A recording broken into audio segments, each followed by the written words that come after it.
Shabbat Shalom sa mga kapatiran na nag-observe ng pamamahinga sa araw na ito.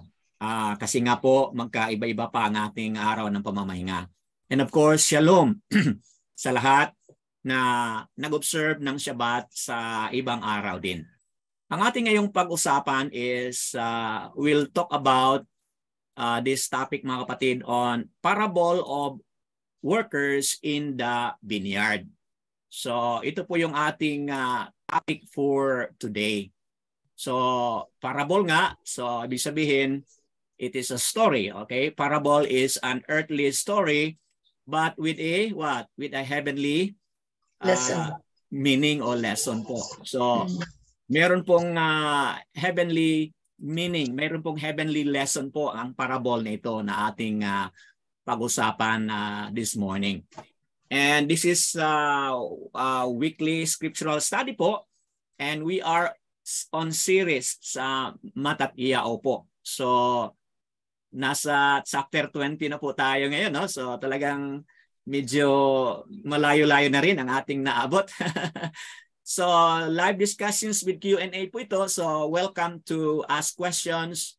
Welcome to share po kung meron kayong mga insights. Meron kayong dagdag na mga scripture references po, feel free to share as we continue. Bilang parangal sa ating Ama, basahin ko ang Tahalyam 96 verse 8. Sinabi po dito, ibigay ninyo kay Yahuwa ang kaluwalhatiang nararapat sa kaniyang pangalan. Magdala ng handog at pumasok kayo sa kaniyang mga bulwagan. So ito yung sabi ng psalmist mga kapatid na kailangan ibigay. Kanino natin ibigay? Kay Yahuwa. Ano po ang ating ibigay? Kaluwalhatiang nararapat sa kaniyang pangalan. So mga kapatid, kung tingnan mo yan, mahalaga talaga na nakilala po natin ang totoong pangalan. Bakit? Kasi yun ang sinasabi diyan, kaluwalhatiang nararapat sa kaniyang pangalan. Eh what if kung ang natawag natin ay titulo? G-O-D, title po yun. L-O-R-D, yun po ay title. Okay, and many more. So, anong mangyari? Kaya talagang sinabi doon sa napaliwanag ni Sister Mariam kanina na do not mention other mighty ones. Also napaliwanag ni Sister Tessie kung di ako nagkamali. Do not mention the names of other mighty one, mga kapatid. Shamot o Exodus 23 verse 13. Bakit mahigpit na ipinagbawal ni Abba Yahuwa yon? Kasi nga, tingnan mo, gusto niya na ang kaluwalhatian ay talagang para sa kaniyang pangalan lang, mga kapatid.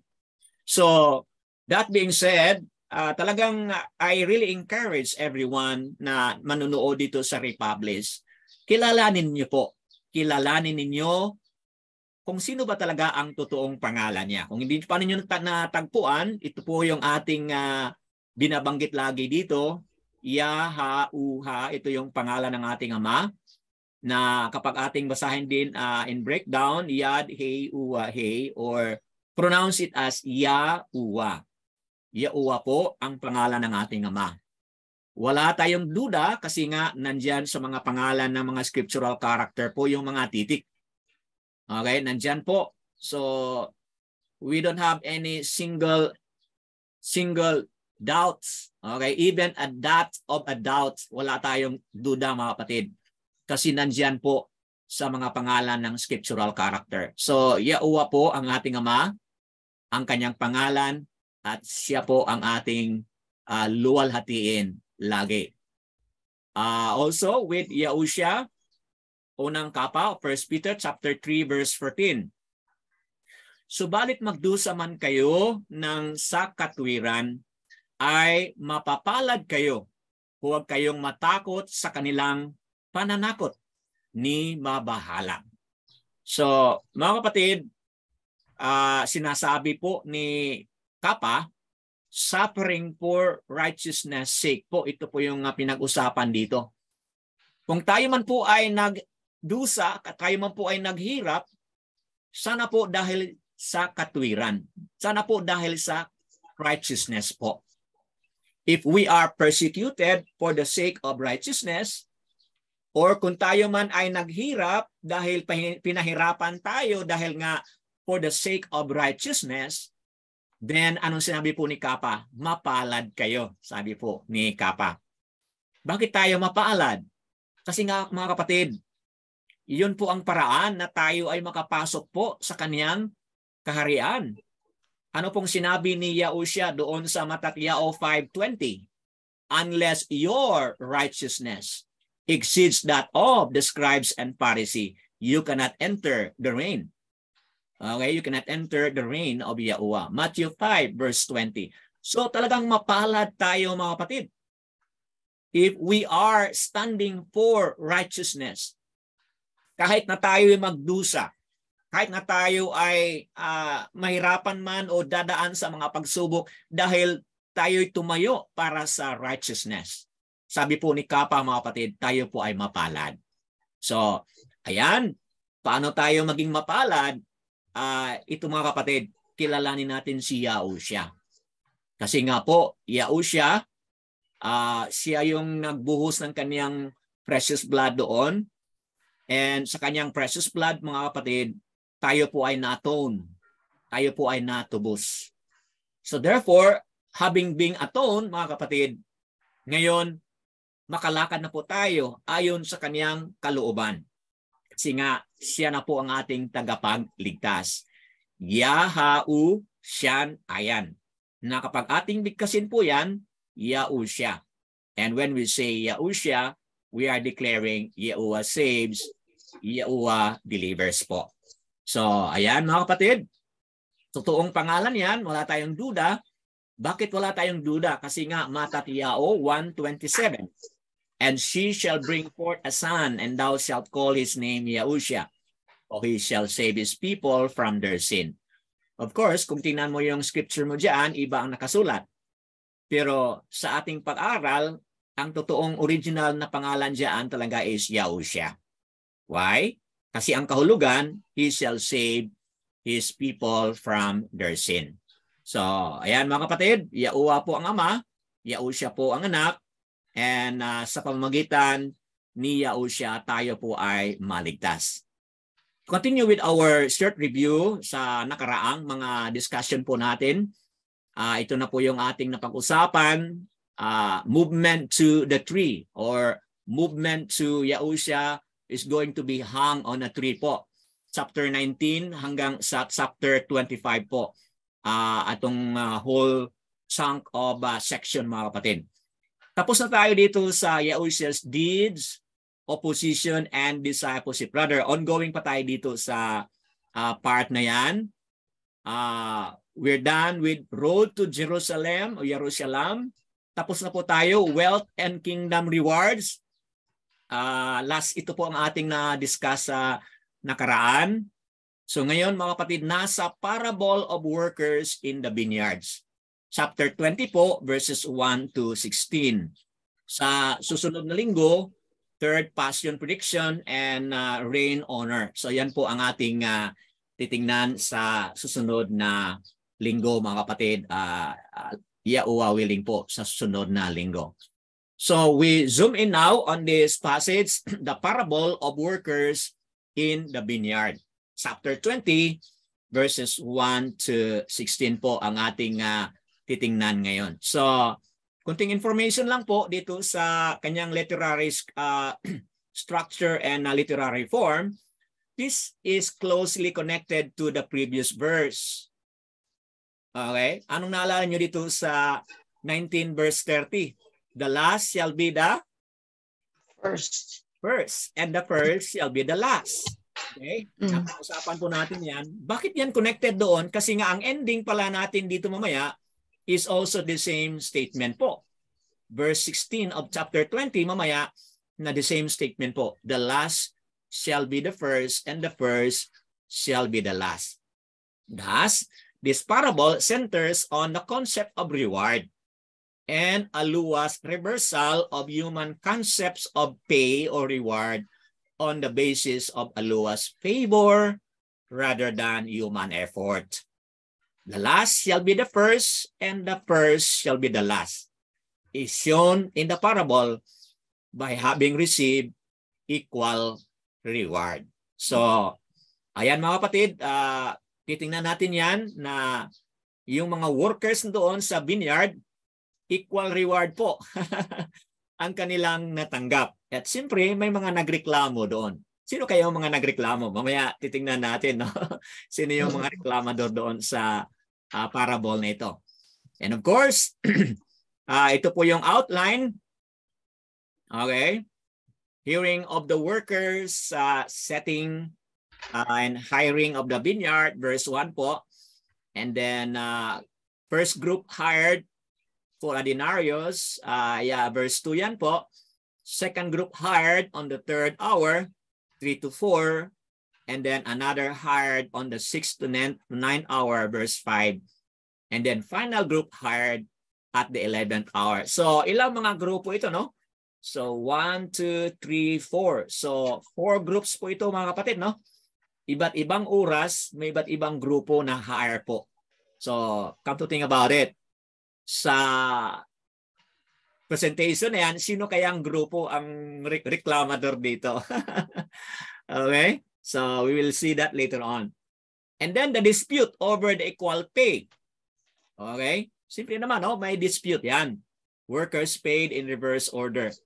So dito, order to pay them from last to the first. Yun ang order ng may-ari, no? Walang magawa yung worker kasi yun ang order ng may-ari. The 11th hour workers receive a denarius. Okay? The first hour workers also given a denarius. O, di ba? So may clue na kayo. Sino yung magreklamo diyan? The complaint about the equal pay. So may complaint sila patungkol doon sa equal pay. So ang tanong diyan is, dishonest ba? Or naka-violate ba ng issue on justice yung owner? Mga kapatid, tingnan natin yan mamaya as we continue. Okay.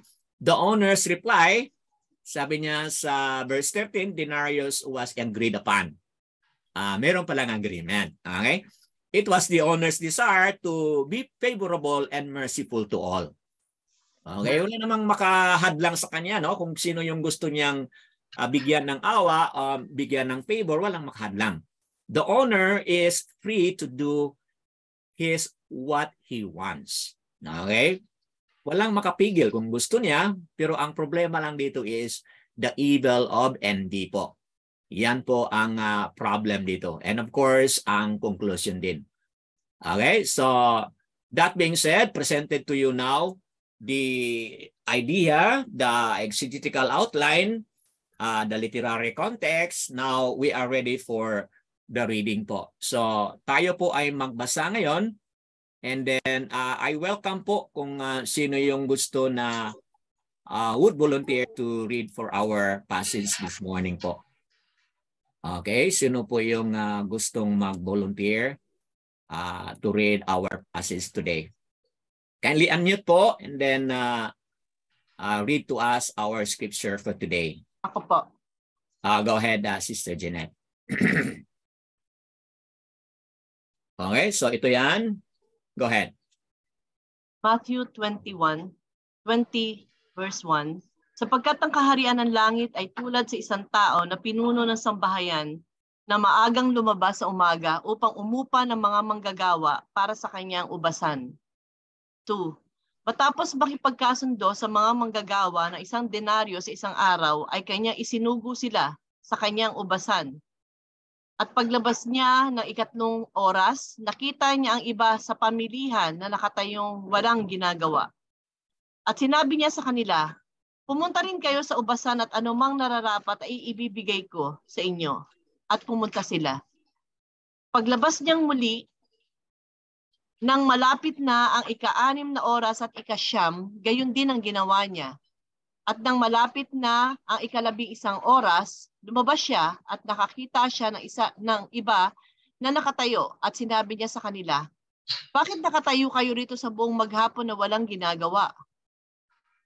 Sinabi nila sa kanya, sapagkat walang umuupa sa amin. Sinabi niya sa kanila, pumunta rin kayo sa ubasan. Nang magdadapit hapon na, sinabi ng Panginoon ng ubasan sa kanyang katiwala, tawagin mo ang mga manggagawa at bayaran mo sila ng mga upa mula sa mga nahuli hanggang sa mga nauna. Nang lumapit ang mga inupahan ng 11 oras, tumanggap ang bawat isa sa kanila ng 1 denaryo. At nang lumapit ang mga nauna, ang akala nila itatanggap sila ng mas malaking halaga, ngunit tumanggap din ang bawat isa sa kanila ng 1 denaryo. At nang tanggapin nila ito ay nagreklamo sila sa pinuno ng sambahayan na nagsasabi, 1 oras lamang nagtrabaho ang mga huling ito at ipinantay mo sila sa amin na nagtiis ng hirap at nakakapasong init sa maghapon. Ngunit sumagot siya at sinabi sa isa sa kanila, kaibigan, hindi kita dinadaya. Hindi ba't nakipagkasundo ka sa akin sa 1 denaryo? Kunin mo ang para sa iyo at umalis ka na. Nais kong ibigay sa huling nagtrabaho ang kagaya ng ibinigay ko sa iyo. Ako ba ay hindi pinahihintulutang gumawa ng nais ko sa mga bagay na pag-aari ko? O naiinggit ka ba sapagkat ako'y mabuti? Kaya't ang huli ay mauuna at ang una ay mahuhuli. Okay. Salamat po, Sister Jeanette, sa pagkabasa. So mga kapatid, nabigyan na natin yung outline. Ngayon, nabasa na po natin ang buong kwento. So you are now on the process po, no? On the process of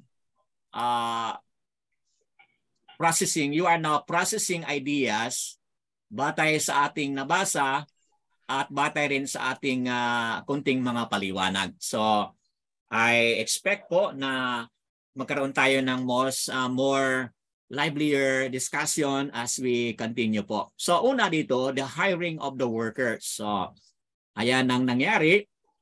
Setting dito ang verse 1. At ayan, no, nabasa na ni Sister Jeanette kanina. So, highlight ko lang itong word na itong parable pala is about the reign of Yahuwah po. Okay? The reign of Shamayam. And when it says reign of Shamayam, ang ibig sabihin po niyan is a reign of Yahuwah. Okay? Reign of Yahuwah sa langit pero nandito sa lupa at nandito ngayon sa ating puso. Okay? Ito po yung kahulugan niyan mga kapatid. Simply as that. The reign of Yahuwah in Shamayam has now come upon us kasi nga sa Matatiao chapter 3 verse 12 kung di ako nagkamali at Matatiao 4 verse 12 Yaokanan preach on that, repent for the reign of Yahuwah has come. Yahusha also preached, repent for the reign of Yahuwah has come, meaning the reign of Shamayam has come. So yan mga kapatid na mula pa sa chapter 3 ng Matatiao hanggang sa chapter 4 ongoing po yung mensahe ng repentance. Repent. Kasi nga, the reign of Yahuwah has come. The reign of Shamayam has come, meaning the reign of Yahuwah has come. So, itong parable na ito mga kapatid is really about sa kaharian po ni Yahuwah. Okay? So, mag-isip tayo niyan. We are talking about people who are already part of the reign of Yahuwah. Ito po yung pinag-usapan natin dito kasi nga it talks about reward nga ang pinag-usapan dito. Okay? So, ayan, binigay ito ng isang halimbawa na sinabi ito tulad sa isang tao na pinuno ng sambayan. Okay? Na maagang lumabas at umaga pang umupa ng mga manggagawa para sa kaniyang ubasan. So, ayan, no? It is a parable of the reign of Shamayam. Mention po, chapter 13, no? Marami po tayong mga parable doon about the reign of Shamayam. Chapter 13, verse 31, 33, 44, 45, 47. We will not read it mga kapatid. Nandiyan, marami pong mga parables. Okay? About the reign of Shamayam, reign of Yahuwah. But here, the emphasis is really reward of Yahusha. Okay? Kung ang mga previous na mga parable, tinutukoy doon kung ano ba, how they describe the reign of Yahuwah. Okay? How can you enter into the reign of Yahuwah? Yun po yung mga previous po na mga parable, mga kapatid. But ngayon dito, tapos na tayo doon, ngayon dito na tayo sa kaharian. If you are now part of the reign of Yahuwah, mga kapatid, ano ba yung mga rewards na pinag-usapan ni Yahushua? And of course, natakol na po natin yan sa previous na discussion natin. Nung sinabi po ni Kapa, we have left everything, sabi niya. Anong sabi ni Kapa, mga kapatid? What is left with us? Okay? Iniwan na po namin ng lahat. Ano ba? Meron ba kaming mapupuna dito? So, ayun, no? From that time on, Yahushua enumerated to them kung ano po yung mga reward na pinag-usapan. Ano naalala niyo, mga kapatid? Ano yung reward na matanggap? Dalawa po yun. Ano yun? Tatlo, no? Tatlo. Una, anong reward na pinag-usapan na natin po? Yung mga apostles, anong reward niya ibibigay sa kanila ni Yahushua? Leaders of 12 tribes.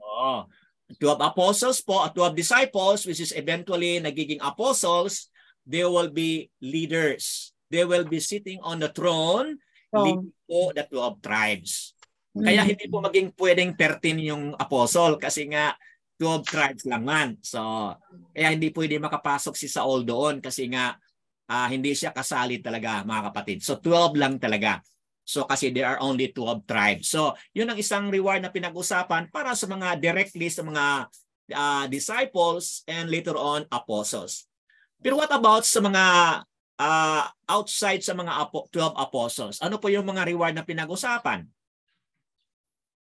If you leave, ano yung sinabi doon? Your father and your mother, you will receive what? 100-fold. Yung reward na pinag-usapan is 100-fold. Okay? 100-fold ang pinag-usapan doon sa nakaraang nating discussion. 100-fold. So isang ama, iniwan mo, okay? You will have one more 100 na parang ama mo. Iniwan mo ang sister mo, isang sister iniwan mo, you have an equivalent na 100 sister. Okay? Nakuha ninyo yung ang sinasabi ni Yahushua doon, you will receive 100-fold. And then of course, ano yung pangatlo na sinasabi niya doon sa reward? You will receive what? Anong klaseng buhay ang matanggap mo, mga kapatid? Good to review, no? Para ma-master po natin. Anong reward? Third and last reward. You will inherit what? The kingdom, eternal. Mga kapatid, hindi po natin ma-inherit ang kingdom, ha? Ang kingdom. Everlasting life. Okay, everlasting life po. Okay? Yun po ang ating ma-inherit, mga kapatid, yung buhay na walang hanggan. So, that is the reward that we have been talking about doon. So, ngayon dito, patuloy tayong mag-discuss patungkol sa reward. So, ano naman kaya ang reward dito na pinag-usapan at gaano ito kaiba doon sa previous na nating pinag-usapan? But please take note, nag-ending tayo doon, the first shall be the last and the last shall be the first. Na doon pinag-usapan natin, mga kapatid, na sino yung first doon? Sino yung first na pinag-usapan doon? Yung rich young man, tama ba? Sino yung last na pinag-usapan doon? If you wanna be great, learn to be what? Like a child. Huh? Like a child. So yun ang pinag-compare doon, mga kapatid. Ang pinaka-first dito sa mundo, yun ang mga mayayaman. Pero sa kaharian ni Yahuwah, mamaya, sila yung pinaka-last. Ang magiging first doon mamaya, those who live like a child. So there is what we call a reversal po na napag-usapan na natin. So dito ngayon, titingnan natin, may kaibahan ba sila sa reward na nabanggit na natin noon or sa reward dito? Meron ba silang kaibahan? Tingnan natin kung meron bang similarity o similarity. Moving on, who is the landowner? Okay, Yahuwah and Yahushua po. Who are called the vineyard? Sa palagay nyo, sino itong vineyard? Ubas, no? Ubasan? Yung sa Tagalog, ubasan. Sino kaya itong vineyard? Okay? Mga believers. Okay, kasi ang landowner, Yahuwah and Yahushua naman po. Okay. So, therefore, ang vineyard, tayo po, no, mga believers. Believers. They are the people of Yasharal, okay, or followers of Yahuwah through Yahushua. Okay? Now, wala tayong time mga kapatid, pero dito sa chapter 21, anyway, pag-usapan naman natin yan sa susunod, no? Chapter 21, mababasa po natin dito na ang tinutukoy talaga ng vineyard, okay, are Yasharal o yung mga taong nagsusunod sa kanya. But for the sake of emphasis, basahin po natin ito mga kapatid. Isaiah chapter 5 verse 1 and verse 7. Can somebody read on that? Dalawang mga talata. Isaiah po o Yeshayahu chapter 5 verse 1 and then verse 7 po. Sinong gustong magbasa? Kindly unmute and then read for us our passage mga kapatid. Okay, go ahead, Sister Mariam. Isaiah 5, verse 1 to 7, bro. Hindi lang. Verse 1 and then verse 7. Verse 5. Please let me sing to the one I love, a song from the loved one regarding his vineyard. My loved one has a vineyard on a fertile hill. Okay, jump to verse 7. For the vineyard of Yahuwah, Sabaoth, is the house of Yesharal, and the name of Yehudah is his pleasant plant. He lacks for right ruling, but see oppression for the righteousness, but see weeping. Okay, salamat po mga kapatid sa nabasa ni Sister Mariam. Mga kapatid, ito yung pagpapatuo na other verses na sinasabi diyan is really referring to Yasharal, mga kapatid. At dito sa Isaiah 5 verse 7, speaks of Yasharal. Yun po ang northern tribe po, the 10 tribes. And Yehudah, yun po ang dalawang tribe. Okay? So, sinasabi diyan, he looked for right ruling, but see oppression, for righteousness, but see weeping. So dito mga kapatid, makikita natin na ang vineyard is commonly understood lalo na sa Old Testament. Psalm 80, 8 to 9, okay, Jeremiah 2:21, commonly understood po as the nation of Yasharal. Yehudah, the southern, and then Yasharal, the northern. But sa ating panahon ngayon mga kapatid, we also believe na itong mga vineyard ay tayong mga followers po. Followers of Yahuwah through Yahushua po.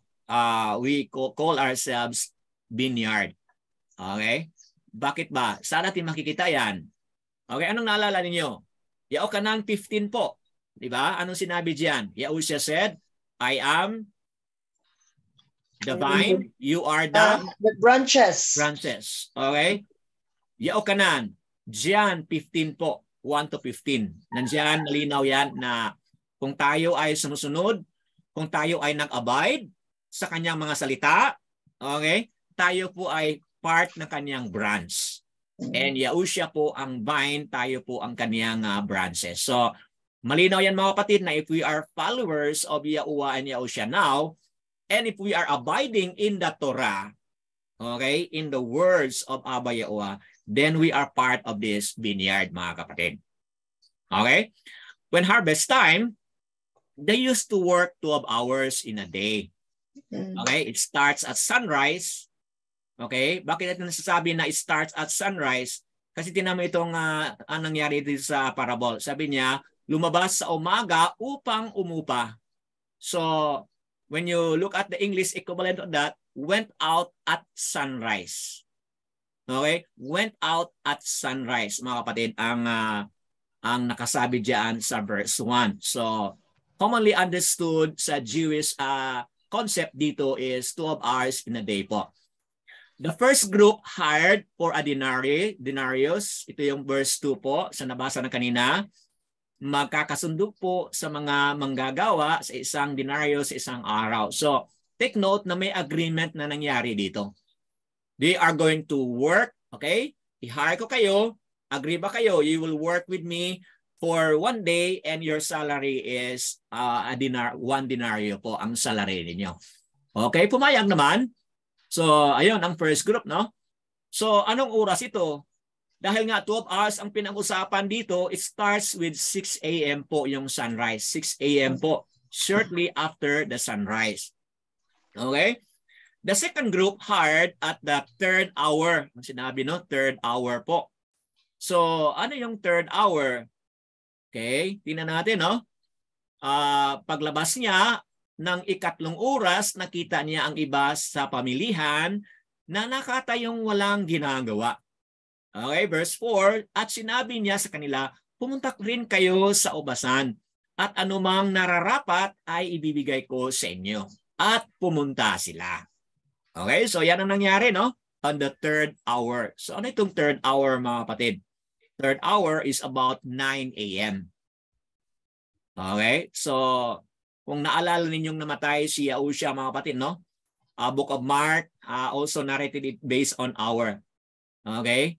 The 3rd hour, the 9th hour, okay? So may mga narration doon patungkol sa mga hour-hour nga. Okay? So ayan, nung 12 hours, ibig sabihin, yung 12 hours was divided into 3, mga kapatid, no? 3rd hour is about 9 a.m. Now, how do we describe this group of people? Okay, itong pangalawang grupo, paano ninyo pag-describe itong mga kapatid? Do you have any answer? Any answer po? Itong tatlong, pangalawang grupo rather, how do you describe them? Standby. Okay, standby po. Standby sa... Saan sila naka-standby? Saan po sila naka-standby? Sa pamilihan? Pamilihan. Okay, so ano yung pamilihan sa ating time ngayon? So, sa Market. no? Market. Sa market. So nakatayo lang sila sa market. So ano sa palagay mo? Ito ba yung mga lazy people or they have also worked earlier? Ano kaya? They are waiting for hiring. Okay. Waiting to be hired. Okay, that's a very good comment there. Waiting to be hired. Okay, they were standing idle. Okay, kung basahin natin ito mamaya natin basahin, makikita mo dyan, why were they standing idle is because no one has hired them. So tama yung sinabi ni Sister Lieta, nakatayo sila doon kasi alam nila na harvest time. Okay, they know it's harvest time, so they are waiting to be hired po, mga kapatid. So they're not there standing because they are lazy, hindi po. But they're standing there waiting for opportunity po na may tatawag sa kanila o siguro early ang kanilang pag-start sa trabaho and then sa time na ito nagpapamahinga sila at the same time waiting for another opportunity. Which is mamaya mababasa natin sa verses 6 to 7 po. Okay, continue on. Others hired at the 6th and the 9th hour. So ano pong time na ito? Ito po ay noon time and 3 p.m. po. So 6 hour ay noon time, the 9th hour ay 3 p.m. Di ba naalala ninyo si Yahushua? He was hung, he gave his last breath ba yun? Sa 9th hour ba yun, no? Kung hindi ako nagkamali, he gave his breath at the 9th hour, mean to say at 3 p.m. po. Kung sa equivalent po yun ng time. Verse 5, sinabi ito, paglabas niyang muli nang malapit na ang ika-6 na oras at ika-9, gayon din ang ginawa niya. Okay? Meaning kung ano yung ginawa niya sa first and second, ganun din ang ginawa niya sa third time. Okay? So, ayan. Final group hired at the 11th hour. Okay? Final group, no? Nasa 11th hour na tayo. Now, verse 6, at nang malapit ng ika-11, kasi nga sinabi na kanina, 12 hours yung day nila. Okay? 12 hours ang day. So ngayon, sa ika-11th hour na po, lumabas siya at nakita niya ang ibang nakatayo at sinabi niya sa kanila, bakit kayo nakatayo rito at buong maghapon na walang ginagawa? Okay? Anong sinabi sa verse 7? Sinabi nila sapagkat walang umuupa sa amin. Sinabi niya sa kanila, pumunta rin kayo sa ubasan. Okay, so anong oras na po ito mga kapatid? 5 na po. Malapit na mga kapatid, isang oras na lang matapos na yung 12 hours. 5 to 6 in the afternoon po. Almost evening na. Now, mga kapatid, ano sa palagay ninyo dito? Okay, why were they standing whole day? Ang sagot kanina, dahil walang Hire sa kanila. Walang nag-hire sa kanila. Now, bago tayo mag-proceed mga kapatid, can you read between lines? Walang nag-hire sa kanila. What comes into your mind? These are people na nandoon nakatayo, still standing, kasi nga mayroon pang isang oras na naiwan, still standing, hoping na merong awa na darating. What do you think mga kapatid? What's going on here? Nobody shared the word to them. Go ahead, Sister Tet. No one shared the word to them about what? About the Father. Okay, very good. These people are waiting for the good news po. Okay? Are waiting for something good that is happening. Sinabi ni Sister Tet dito ay they're waiting for somebody to tell them about the message, the word of the Father. Okay? Thank you very much for sharing your idea on that. What else mga kapatid ang nakita ninyo dito? Compare mo ito doon sa mga others na early on na-hire sila pero sila nandito pa nakatayo. What else do you think?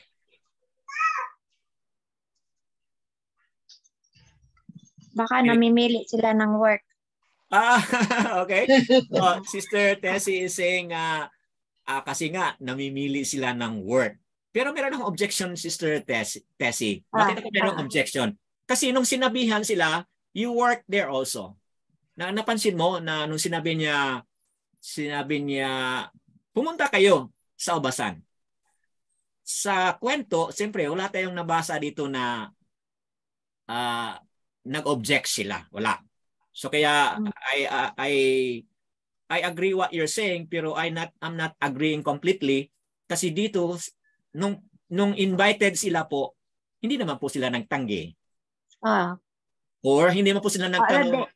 O they choose another work siguro. Mamimili sila kung ano ang gusto nilang pagtatrabahoan. Baka ayaw nila sa field. Okay. So, you have a point there. Okay mga kapatid, what else do you see here? Baka late silang dumating. Late silang dumating. So, kaya ang nangyari is they missed the opportunity. Na-miss nila yung opportunity. Mga kapatid, iba yung tingin ko dito. One is, they are the disadvantaged po. They are the left out po. Okay? Bakit yun ang tingin ko kasi tinan mo yung, nakita ko yung awa mga kapatid sa inutusan dito. Awa ng ng landowner dito. Ano sinabi niya? Bakit? Okay? Bakit nakatayo kayo rito sa buong maghapon? Buong maghapon. See? Na walang ginagawa. So, medyo masakit yung tanong na yan, pero gusto niyang malaman kung ano ba yung dahilan kung bakit kayo nakatayo buong maghapon walang ginagawa. Ito naman yung sagot ng mga grupo nito, sapagkat walang umuupa sa amin. Walang umuupa. Oo, maliwanag man yan, no? Sapagkat walang umuupa sa amin. So, malinaw mga kapatid na they are the disadvantaged. Yes. Nakatayo lang sila doon, wala namang nag-approach sa kanila, pwede ba kayong maka-work kasama sa amin? Wala naman. So, naniniwala akong these are the disadvantaged. Sila po yung pinaka-least, kumbaga, sila pa yung pinakahuli, kumbaga doon sa lahat ng mga workers, sila yung pinakahuli mga kapatid. You wanna say something? No, may connection po sa the first and the last. Yung po. Yes. Opo. Okay, what's, I mean, I cannot understand your point of saying they are the disadvantage. Okay. How would you call them the disadvantage? Okay. Sinabi ko na they are the disadvantage kasi sinabi nito ng landowner, why are you standing here? Buong maghapon, no? Buong maghapon ang description eh. So ang sagot nila is sapagkat walang umuupa sa amin. So okay, therefore, if nobody hires them. Yes. If nobody hires them, how would you consider them as a disadvantage? Okay.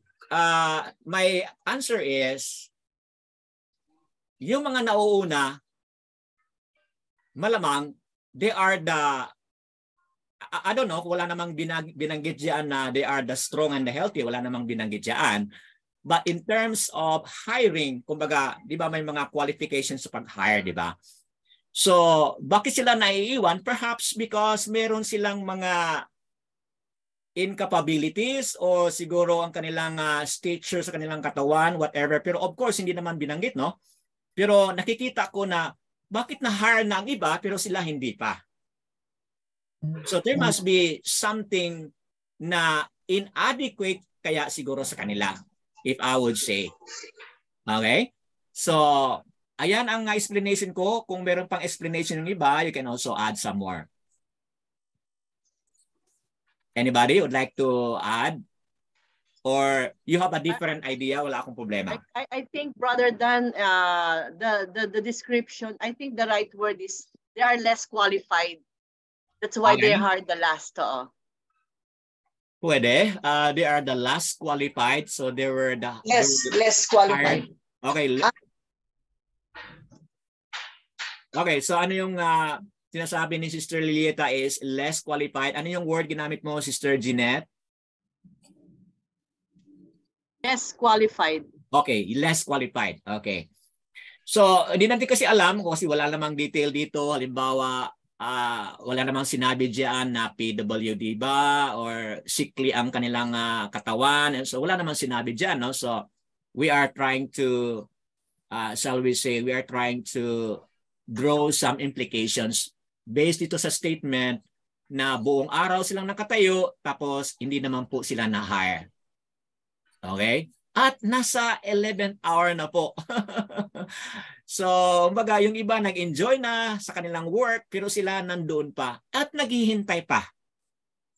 Okay? So, that is something na makikita ko mga kapatid na merong attitude itong tao nito, mga tao nito, meron silang attitude na hindi nakita ng iba pero yung attitude nandyan nung makita sila and they were hired. Even at the last, okay? Even at the last hour na po. Okay? Bakit mabigat ang puso ko na ito ay mahalaga? Kasi nga po, di ba? At the end of the day, tingnan nyo, ano bang natanggap nila? Mga kapatid, nakuha ninyo? The same reward. Same reward. Oo. So mabigat yon kasi nga, it has something to do with what is in their heart. Buong araw silang naghintay, walang nag-hire sa kanila, yet they're still waiting at the 11th hour. They're still waiting. Merong something doon sa kanilang puso, mga kapatid, na natuwa at nabigyan sila po ng equal pay. Doon sa, So I hope na it has given even more bigger and greater points sa ating mga pinag-usapan. Okay, no one hired them. And what is the point? Yun na, nabanggit ko na. Proceed on. Dispute over the equal pay po. Workers paid in reverse order. Okay, the order is pay from the last. Ito po yung nakasabi dito. Tawagin mo ang mga manggagawa at bayaran mo sila ng mga upa mula sa mga nahuli hanggang sa mga nauna. So, ito na po yung declaration po ng owner. Bayaran siya, unahin mo yung mga nahuli. Okay? So, tingnan natin mamaya mga kapatid, makikita natin yung heart ng mga nauna, kung bakit nagreklamo sila. At dito makita natin yung heart sa nakatanggap din po ng the same amount. Okay? Makikita natin mamaya kung anong puso meron sila. So, where it is connected from the Torah. Okay? Itong at the end of the day, bayaran sila agad. Okay? Saan po natin makikita sa Torah ito mga kapatid? That the master should pay the laborers when the work was concluded. Okay? Meron po sa Torah mga kapatid. Saan po makita yan? Leviticus 19:13. Can we only read Leviticus 19:13 kung pwedeng makabasa kayo po?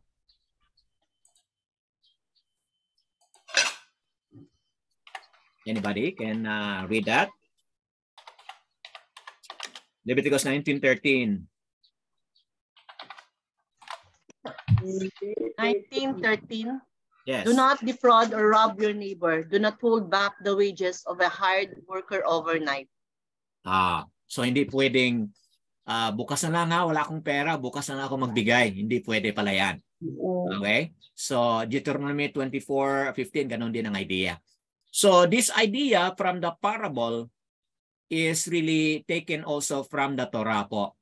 Na yung master, kasi nga yung laborer nga, no? Hand to mouth sila mga kapatid.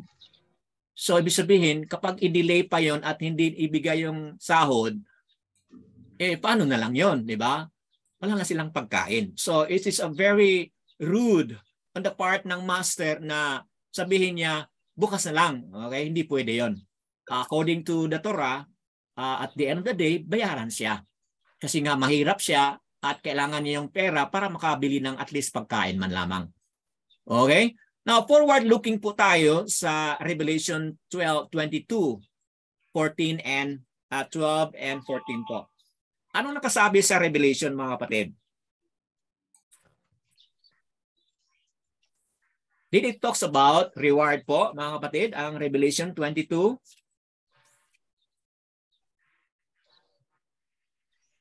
Can somebody read on that? Revelation 22:12. Yes, Look, po. I am coming soon. My reward is with me, and I will give to each person according to what they have done. Okay, Yahushua is saying po na merong reward. At sinabi po niya, according to what they have done. Okay? So, may reward. Si Yahushua, pagdating niya, may reward. And then, according to what they have done, they will receive reward. So, can you read, sister, also verse 14? Continue, verse 14. Verse 14, Baruch are those who wash their robes that they may have the right to the tree of life and may go through the gates into the city. Okay. So, ano pinag-usapan diyan mga kapatid na reward? Ang pinag-usapan diyan? Tree of life, everlasting life. So, mga kapatid, kung i-connect mo yung chapter verse 12, Yahushua is talking about reward. Okay?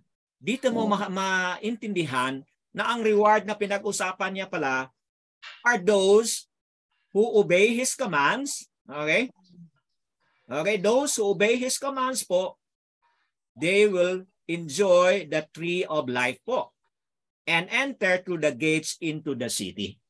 So, part po pala ng reward yung mga kapatid. Sa ating nabanggit na kanina na reward, eternal life is part of the reward ni Yahushua po mga kapatid.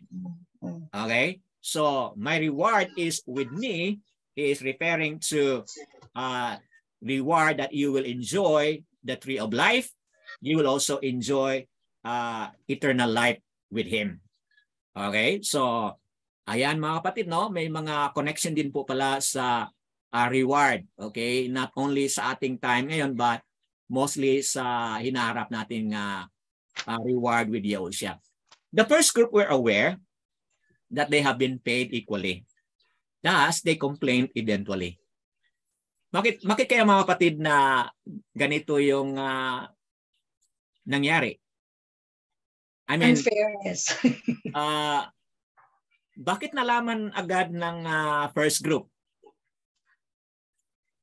Kasi nakita nila ang payment doon sa last group. Oo, nakita nila. Na-witness nila na. Oo. At saka, hindi pa sila nakatanggap, di ba? Opo. Hindi pa man sila nakatanggap. So, hindi una eh. hindi po sila nakatanggap. So, naghintay pa sila. Habang naghihintay sila, yun, nakita nila. Ano sa palagay nyo? Sinadya ba ito?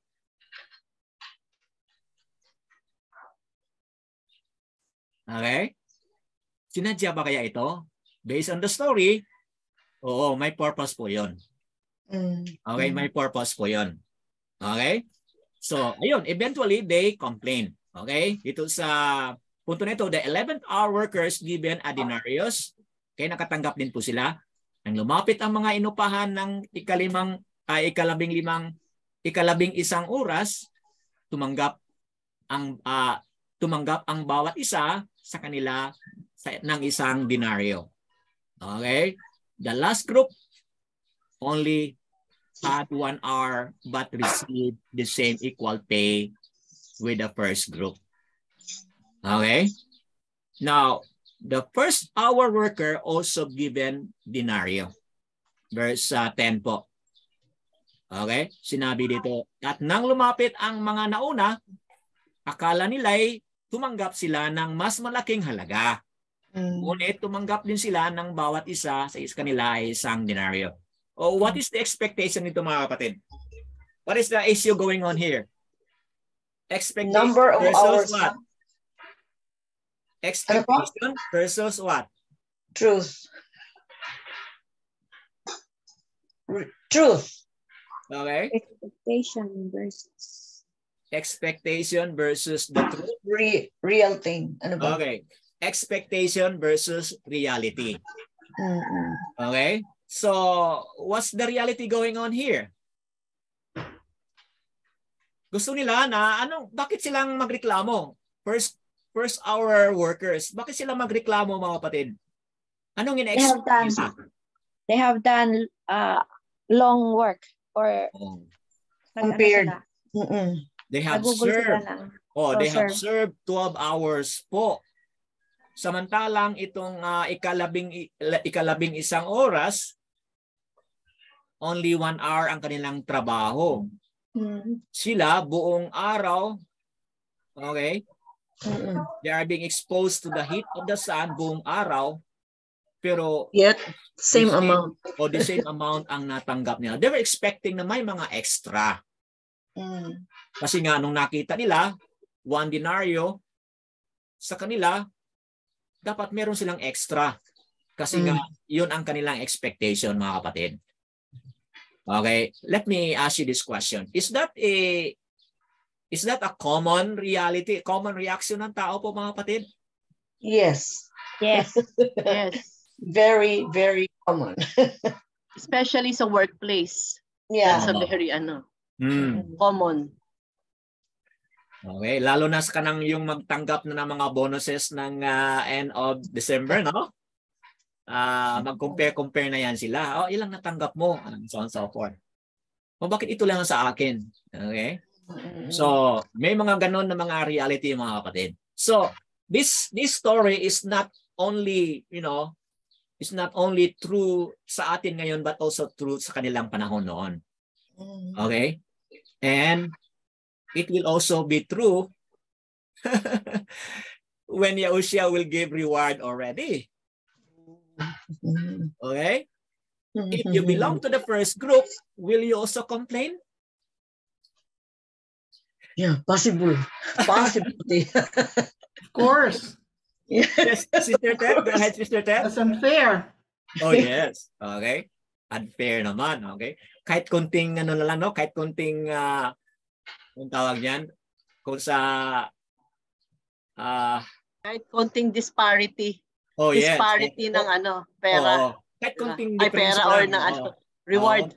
Okay na kami. Kahit kunting difference lang, okay na kami. Pero wala, no? Pareho talaga. Okay, pareho talaga. So, mga kapatid, why would they expect for more? Yun ang nabanggit na po natin yon. Kasi nga, they have worked hard. Okay? The whole day, they have worked hard, napakainit, and so on and so forth. Okay? Lalo ngayon mga kapatid, noon, masyadong mainit ang araw ngayon. Okay? Nang tanggapin nila ito, ay nagreklamo sila sa pinuno ng sambahayan. Then, nang sabihin, 1 oras lang kami silang nagtrabaho, sa huling ito, ipinantay mo sa kanila ang aming nagtitiis na hirap at nakapapasong init sa maghapon.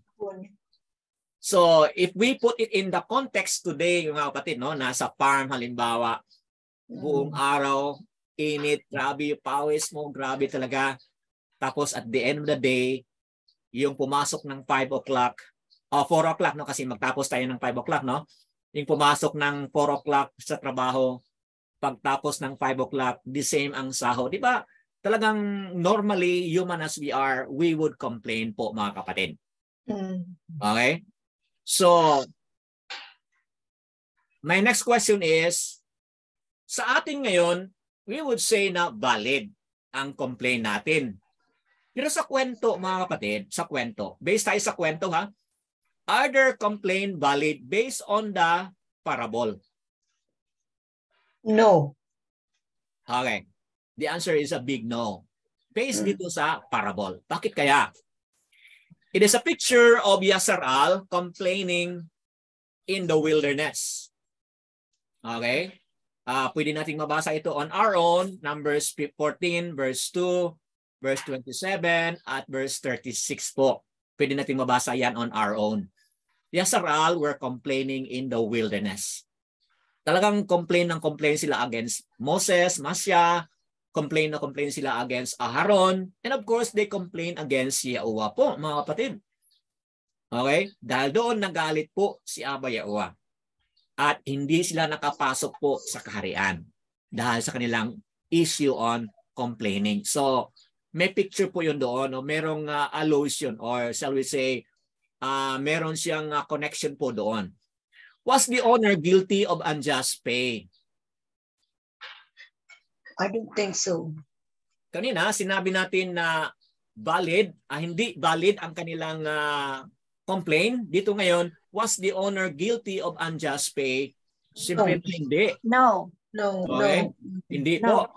Yes. Sister Tessie, meron kang idea? No po. O kasi, nag-agreed naman sila ang first group na 1 denarius lang ang ano nila. Kaya, yun ang deserving nila. Nag-agree sila doon. Yung mga second at last group, walang sinabi. Sinabi lang ni Yahushua na, I will give you right. Just pay. Just pay. Good observation, no? Na-highlight kasi natin yung first group lang. But yung mga second, third, and fourth group, okay, nung na-offer ang work sa kanila, ang sinabing wage is they will be given a just pay po. But dito sa first group, talagang nabanggit po yung 1 denarii a day. So, okay, very good comment, Sister Tessie. Since they agreed to work a day, a denarius, it was fair enough. First group expected an extra pay because of the working under the heat of the day. But the owner decided to pay them equally. Okay? So, yun ay decision ng owner. Bigyan ko kayo ng equal pay. Okay? What is the point, mga kapatid? Talking about reward dito. Zoom in tayo sa reward dito. Sa kaharian po ni Abba Yahuwah, sino pong magde-decide? Yahuwah, of course. Yahuwah, of course. Yes. Hindi tayo pwedeng maka-complain. Okay? Si bagong believer lang ito. Okay? Ako mas nauna pang believer. Di ba? Ganon yung mga senaryo dito sa atin ngayon, di ba? Hindi tayo maka-complain. At makasabi na yung bagong believer o yung matagal na believer, we cannot complain on that kung ano ang ibigay po ni Yahushua na reward or how much ang ibigay niya. Okay, the owner's reply po, nasa verse 13, dito ay the denarius was agreed upon. Okay, so sinabi na ni Sister Tessie kanina and the rest. It was the owner's desire to be favorable and merciful to all. Verse 14 po. Decision po ng may-ari yon kung sino ang kanyang bigyan ng favor at sino ang bigyan niya ng awa. Okay, decision po ng may-ari yun mga kapatid. Verse 13, ngunit sumagot sila at sinabi sa kanila, kaibigan, sumagot siya, kaibigan, hindi kita dinaya. Hindi ba't nakipagsundo ka sa akin sa isang denaryo? Okay, so meron siyang legal right mga kapatid kasi merong agreement nga. Kunin mo ang para sa inyo at umalis ka. So medyo masakit ito, no? Nais kong ibigay sa huling nagtrabaho ang kagaya ng ibinigay ko sa inyo. So take note the word nais kong ibigay. Okay? So meaning meron siyang legal rights kasi nga may agreement. So meron din po siyang moral right kasi sa kanya yung pera, di ba? The owner has the legal rights and the moral right. Bakit legal? Kasi may agreement. Moral kasi sa kanya yung pera. Okay? To do what he desires for his money. Yes. Ano sa palagay niyo mga kapatid? Totoo ba? Yeah. Yes. Yes. Yes. So, walang makapagreklamo diyan kasi nga hindi naman siya, wala namang labor issue dito kasi nga agreed upon naman ang kanilang pagtrabaho. So, walang makapagreklamo yan. Okay? Notice that there are 3 rhetorical questions po. Okay? I have not cheated you, didn't you? O, di ba? Hindi kita na-cheat. I have not cheated you. Kasi nga, nag-agree ka naman. Pangalawang rhetorical, you have agreed with me for a denarius, didn't you? O naman, nag-agree naman po sila. So, kaya nga hindi nila ma-pin down. I am permitted to do what I want with what is mine. Right?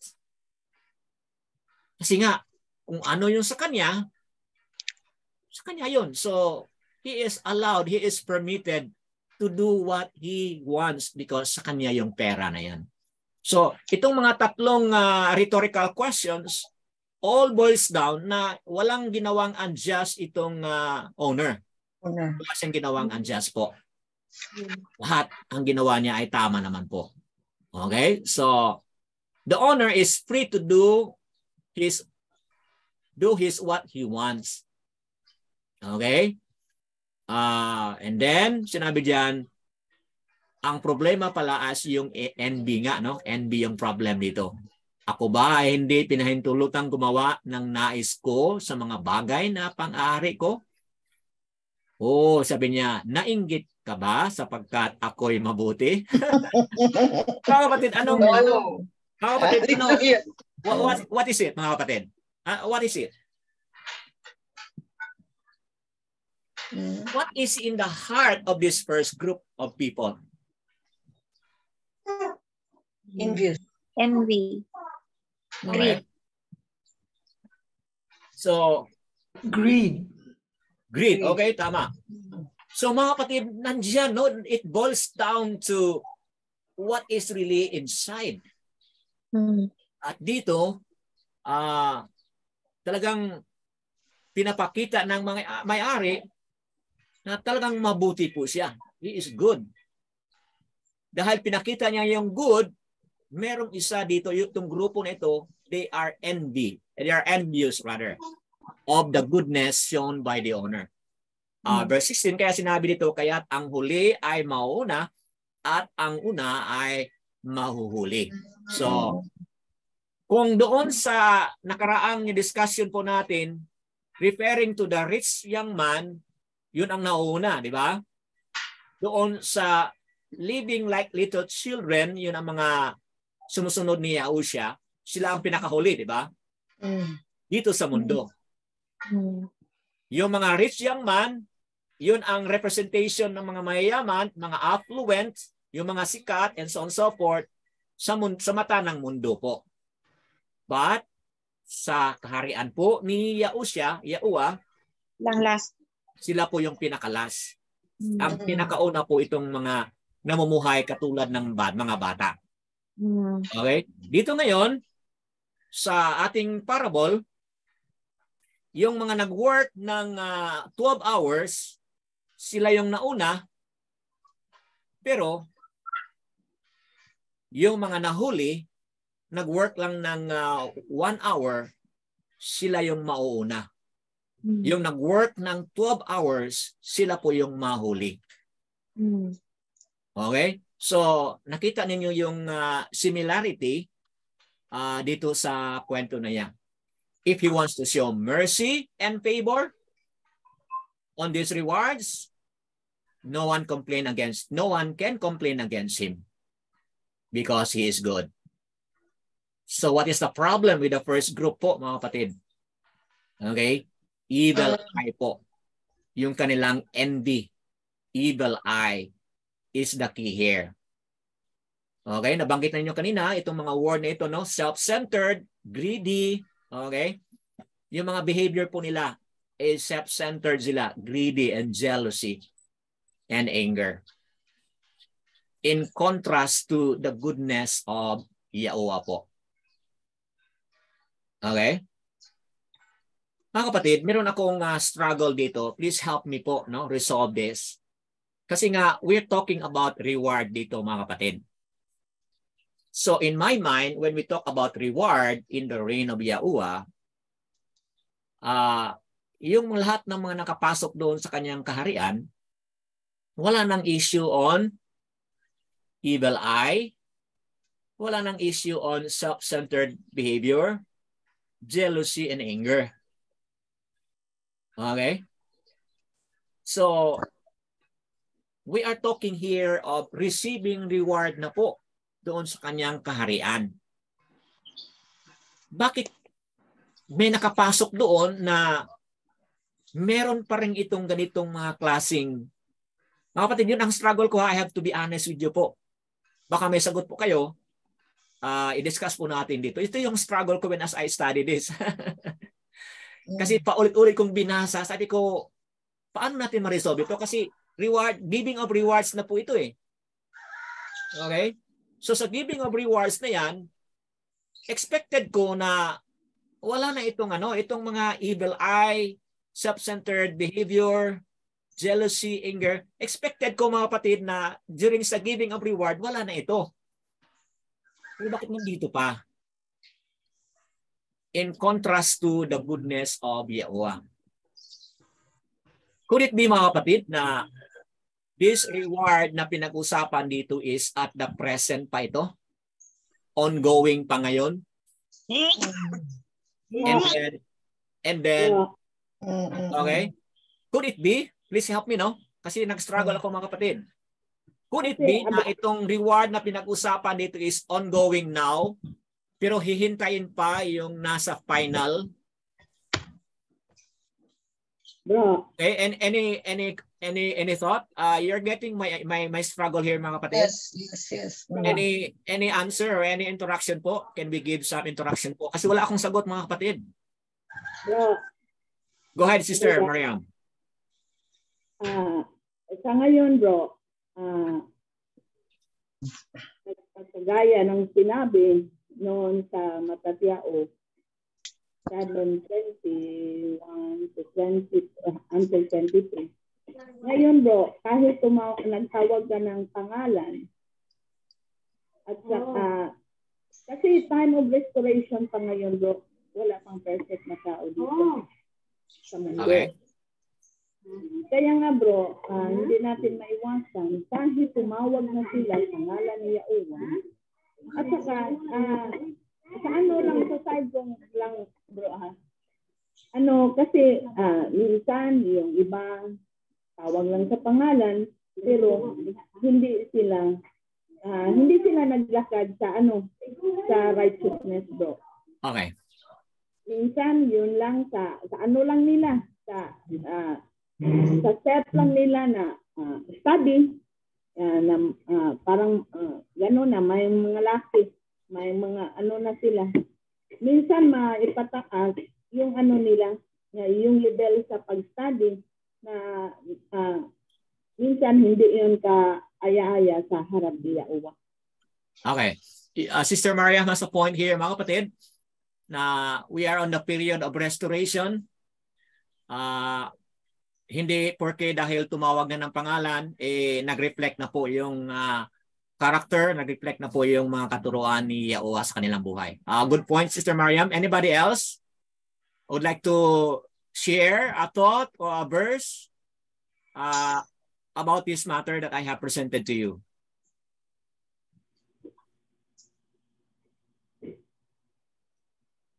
Medyo malalim mga pinag-isipan ninyo, no? Ano kaya yon? Please speak it out so I can hear what you're thinking about, mga kapatid. Para sa akin, Brother Dan. Go ahead, sister. Yung reward afterlife pa siguro natin marireceive, Brother Dan.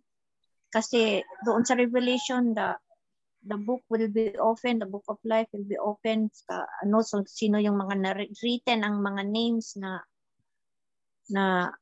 save ba yun? Anyone who is not written, the book of life was cast into the... Yung about rewards, hindi pa rito sa present life. Para sa akin, bro, ha? Okay, so Sister Tessie, you're saying na yung reward, mamaya na yan doon sa final day. Okay? Final day. Okay, thank you very much. Okay. Anybody else? Merong pang dagdag? Ano bro, may dagdag lang ako na verse bro. Yes, sister.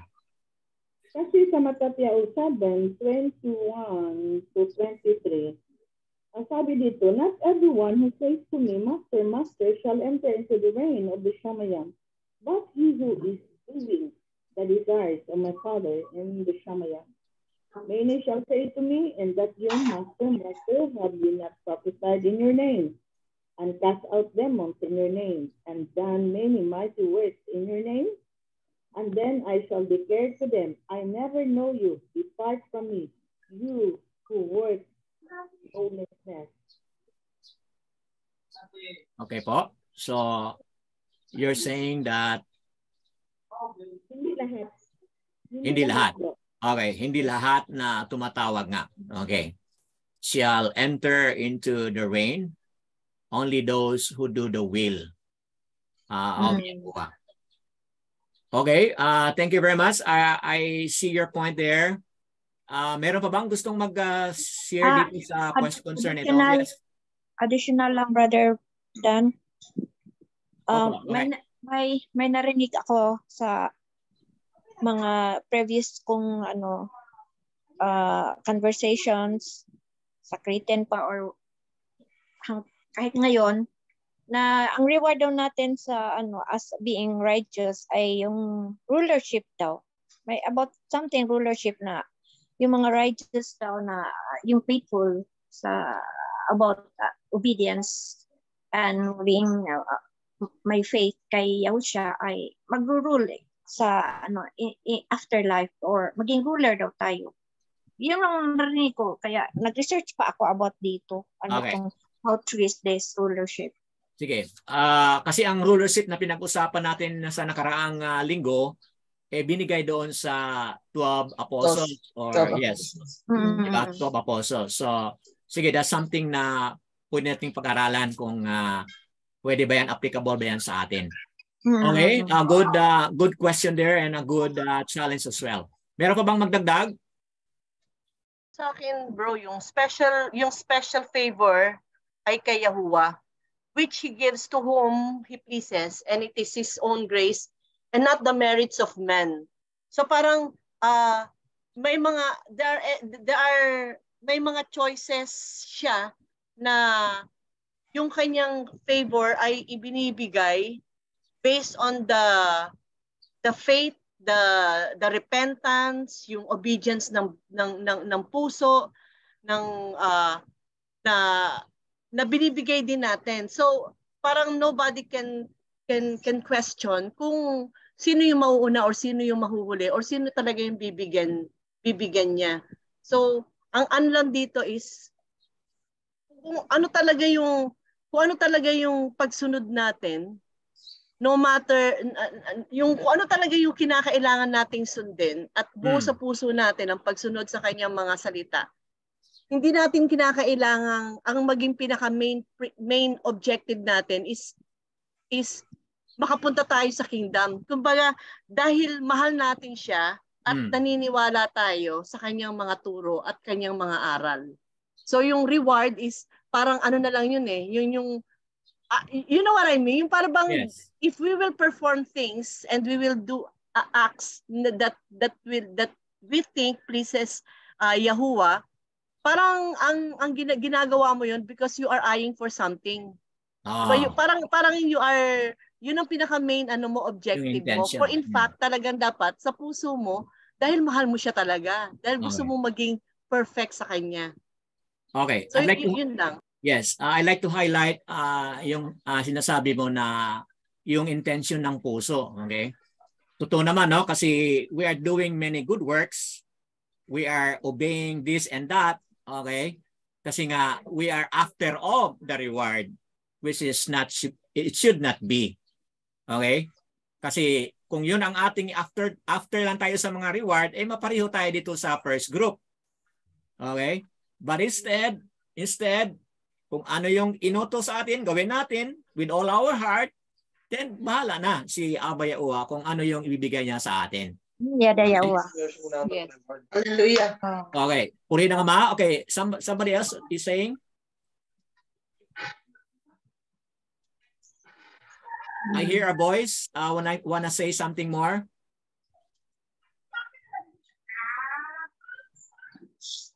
Okay. Mga kapatid, in the context of rewards, let's continue with the ending part. In the context of reward in the reign of Yahuwah, this one passage is very unique po. Bakit unique ito? Yun na nga, no, sa kwento dito. Because everybody was shocked, okay, at the end of the parable. Yung owner opted to give favor and show mercy to the one, okay, na nahuli sila.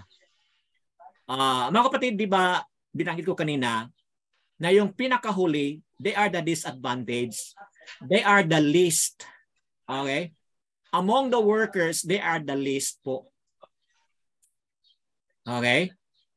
And, nakasabi naman po yan mga kapatid, it is already written, those who humble themselves, anong gagawin po ni Abba Yahuwah? Exalted. Okay, Abba Yahuwah will exalt them. Okay, so ayan mga kapatid na very unique ito compare doon sa sinabi dito ni Yehosha kang Kapa, you will reign, then you will receive 100-fold, and then you will receive eternal life as a reward po. But dito, yung reward na pinag-usapan is in terms of ano mga kapatid? In terms of salvation. Anong natanggap nila po mga kapatid? Denaryo. Denaryo mga kapatid ang natanggap nila. In terms of money ang natanggap nila mga kapatid. So, I would say na ang reward na pinag-usapan dito ay unique. Bakit unique? Kasi iba doon sa chapter 9, 27 to 30. Dito ang reward na pinag-usapan ay denaryo. Okay? Mamaya sa reality doon, mamaya sa kanyang reign, I don't know kung anong ibig sabihin noon. Kailangan pa ba tayo ng pera diyan sa panahon na yan? Or will it be too much na yung ating pag-interpret kasi nga parable nga ito? Pero sa spiritual interpretation, itong reward na to is salvation, di ba? Eternal life rather than Okay, sister, doon sa previous, yes, salvation nga itong previous. Okay? Dito na pag-usapan natin sa last part yun, salvation, eternal life, salvation yun ang reward. Kanina nabasa na po natin nabasa ni Sister Jeanette, Revelation 21:12 and 14 po. Talks about eternal life, entrance to the city, tree of life, yun ay salvation po. But dito napaka-unique kasi. Ang reward kasi dito na binigay is denarius. So, ayan, sabi kong unique kasi nga ano ba doon mamaya sa reign of Yahuwah? Kailangan pa tayo ng pera doon? So mga kapatid, wala akong sagot. Okay? Yan ay something na pag-isipan natin po kasi nga unique ang reward na pinag-usapan dito. Aluwas, favor, and compassion, equal to all po. Equal to all. Chapter 9 verse 12. Ano bang sinabi diyan sa chapter 9 verse 12?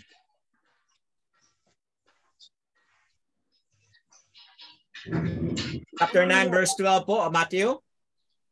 That's Yahoo 9:12. And Yahusha, hearing this, said to them, those who are strong have no need of a physician, but those who are sick. Okay. So those who are sick need a physician. Those who are strong don't need a physician. Okay. So equal, no? Ang sinasabi ko mga kapatid, no? Aluwas, favor, and compassion to all are equally given. Okay? Now, acceptance mga kapatid, no? Acceptance and then rewards on equal basis nga. Okay? Rewards on equal basis. So, gusto ko lang balikan muli yung sinabi ni Sister Jeanette kanina na yes, pinapakita ni Abba Yahuwah yung favor to those whom He wants to show favor, but nandoon pa rin yung repentance nga mga kapatid. Nandoon pa rin yung repentance. Saan makikita yun sa Peter mga kapatid, no? Yahuwah is slow to anger. Nasa Peter ba yun? He doesn't want anyone to perish, but everyone come to repentance. Ano ba yun? 1 Peter. Can somebody help on that? 1 Peter o 2 Peter ba yun? 3:9.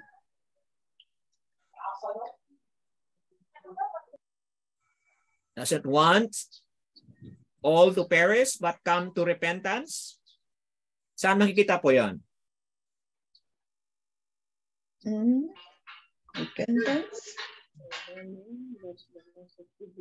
Okay. 2 Peter po, chapter 3, verse 9.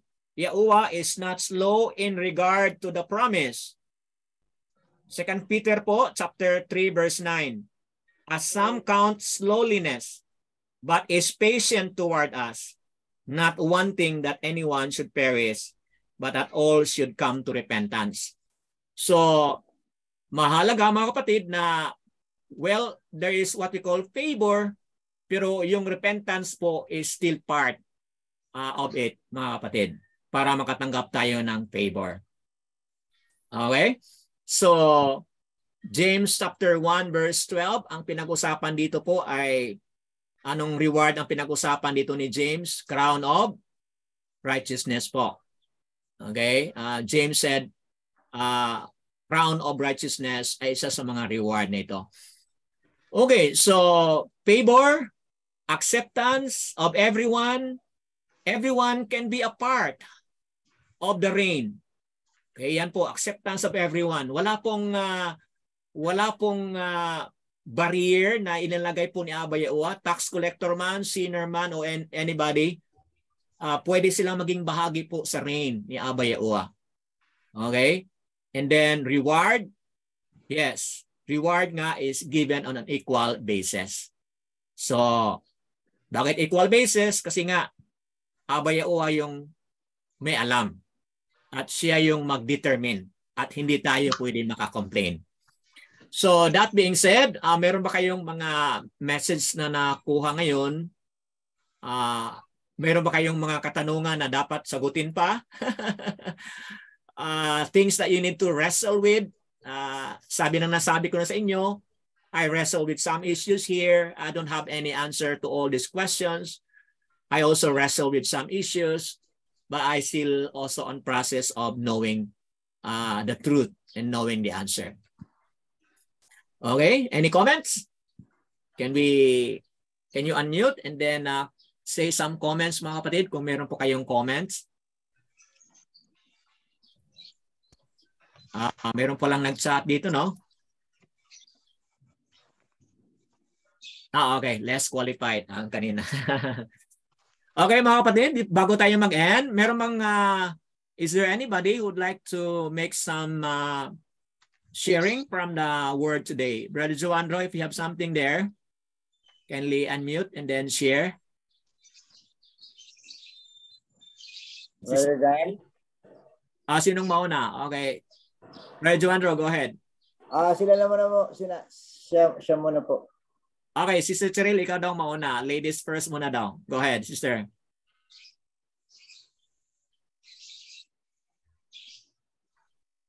Hindi ka marinig, Sister Cheryl. Baka unmute na nga pero wala ka. Nakamute na naman muli. Ayan. Naka-unmute pala.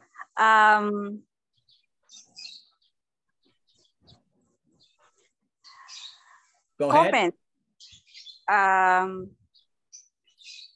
Yung hindi tayo talaga dapat, ang natutunan ko dito, ang nakuha ko is we cannot really be a complacent. Kung nalaman na natin, natutunan na natin, na-feed na sa atin, we have to continue learning at continue on changing our attitudes, living, way of living as we are. Dapat mabago talaga tayo because chances is already given. Yung dapat hindi natin ma-left out or ma-look out yung chances na ibinibigay sa atin. Every day when we wake up, it is another chance. It is another learning. It is another way na maging closer pa tayo kay Abba Yahuwah. Okay. Makapag-continue pa tayo. And that is another chance na we can share, be part of the learning and the life changing of others, especially sa ating mga family, people who are around us. At these lessons awakens na sometimes andun tayo sa yung meron tayong nagiging self-reserve, meron tayong nagiging kasi nakakapagod naman yan siya. Ayoko nang i-share yan kasi lagi naman siya nakakontra.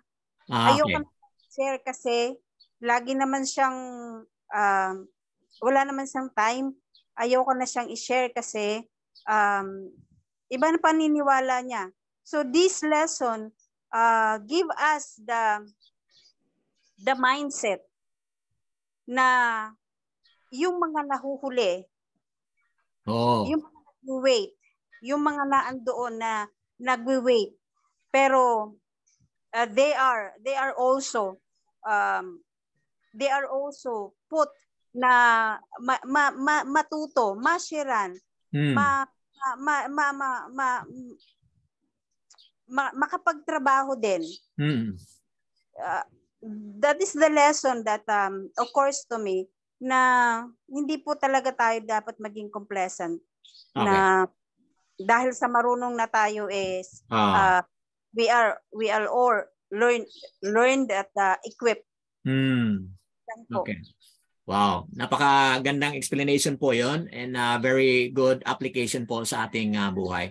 Go ahead, Brother Joandro, and after Brother Joandro, Sister Tet, if you have something also, please say it if you have something. Brother Joandro, can they unmute po and then Yes, Brother Dan. Wala na po akong comment or additional. Regarding lang doon, Brother Dan, masingit ko lang yung meeting mamayang hapon, just in case na matuloy yun.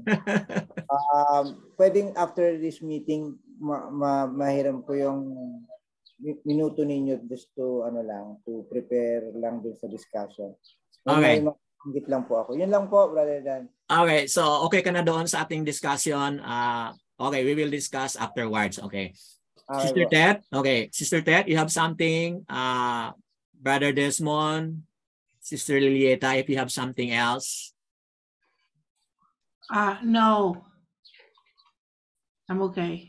Okay. Thank you po, Sister Tet. Sister Lilieta, if you have something else? Okay na po, Brother Dan. Okay. So mga kapatid, dito sa ating na-discuss ngayon, malamang meron tayong may mga eye-opener po na kailangan pa nating pag-aralan muli. Kailangan pa nating mag-dig deeper po. Kasi nga, hindi lang natin ito maintindihan right away ngayon. But with the help of the group po, tuloy tayong mag-search at tuloy tayong makahanap ng mga kasagutan. At what is important now is yung pamumuhay natin po, yung ating character. Live like a child po. Live what is expected of us po. Kung meron man tayong gagawin na ipinagawa ni Abba Yahuwah sa atin, let's do it with all our heart po. Not seeking for the reward, not seeking for what is given in return po, but let us give it with all our heart bilang tagasunod ni Abba Yahuwah ngayon. So, that being said, I hope that this teaching video, kayong mga makikinig at manonood sa Republish, may this be a teaching video to awaken you of coming back to Yahuwah kasi nga may reward po. May reward na naghihintay sa atin as we continue to journey with Him. So, that being said, Yahuwah Barak and Shalom sa lahat mga kapatid. All esteem and all praises to Abba Yahuwah.